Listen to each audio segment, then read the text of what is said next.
Have you ever driven down a road that seemed to have a life of its own? A road where every shadow feels like it's watching you, every whisper of the wind feels like a warning.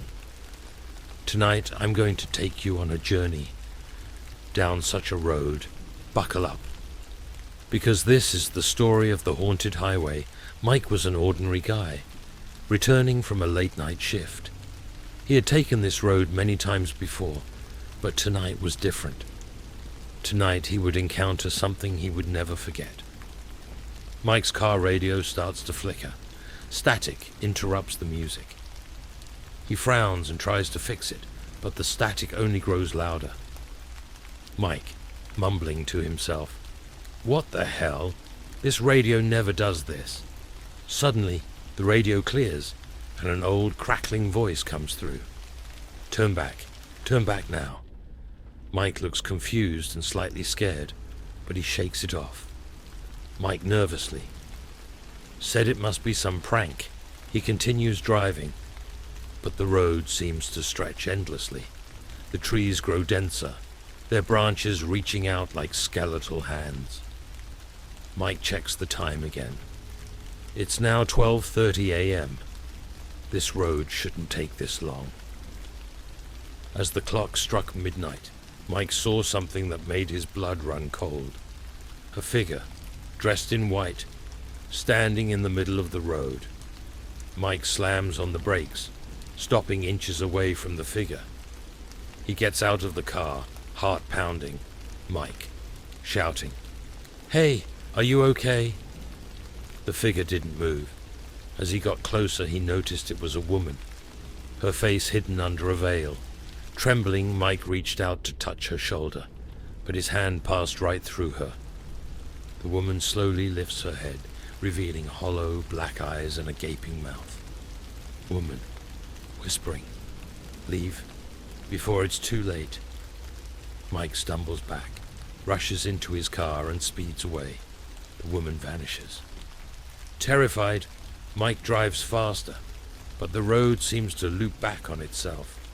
No matter how far he drives, he can't escape. Panic sets in as the temperature drops, and the car windows frost over from the inside. Suddenly, Mike's car stops.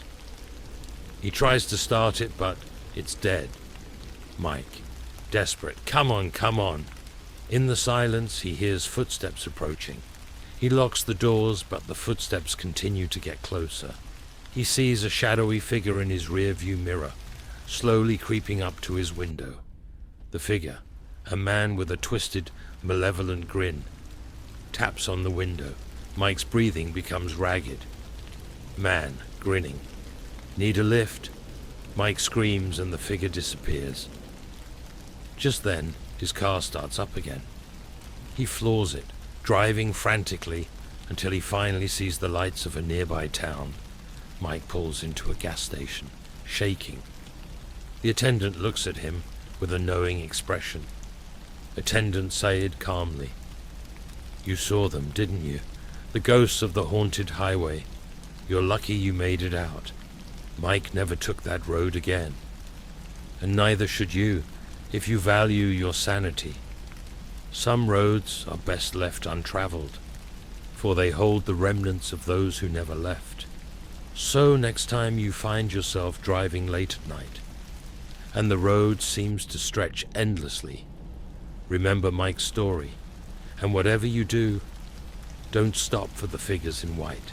Move on towards the second real story of Tillamook Forest Road. There's a stretch of road in Oregon, known as the Tillamook Forest Road.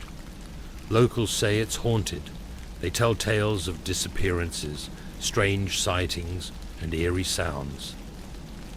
Tonight, I'm taking you on a journey down this very road. Fasten your seatbelts, because this is the story of the haunted forest highway. Sarah was a seasoned hiker, returning from a solo trek in the Tillamook State Forest. She had taken this road many times, but tonight was different. Tonight, she would face something beyond her wildest nightmares. Sarah's GPS starts to malfunction, the screen flickering. and rerouting her to unfamiliar paths, ignoring the strange behavior of her GPS. Sarah decided to follow the road signs instead, but the deeper she drove into the forest, the more the road seemed to change. The trees become denser, their branches appearing like twisted arms reaching out towards the car. As the clock struck midnight, Sarah saw something that sent chills down her spine.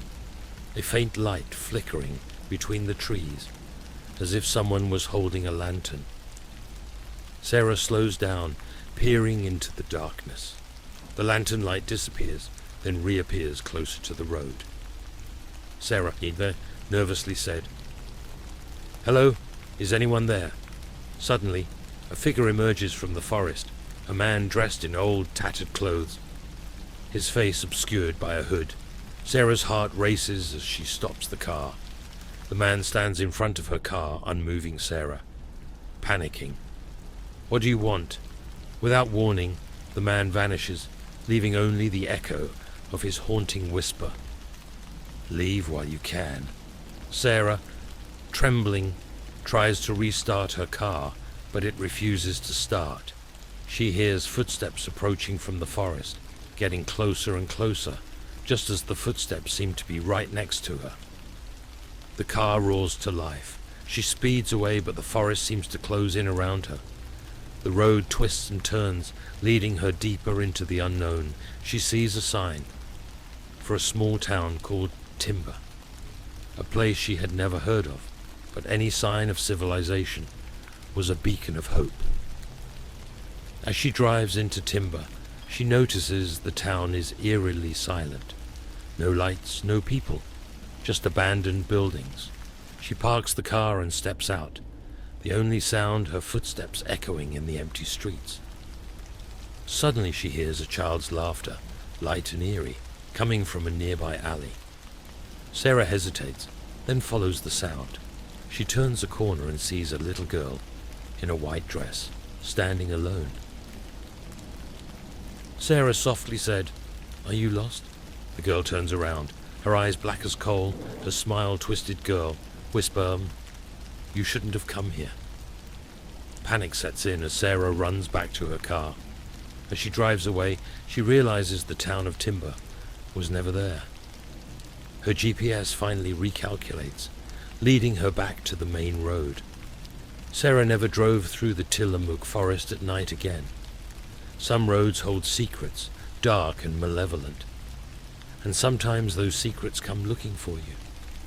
So if you ever find yourself driving through the Tillamook forest, and the road seems to lead nowhere, remember Sarah's story. And whatever you do, don't follow the lights in the woods. Thanks for watching, and stay safe out there.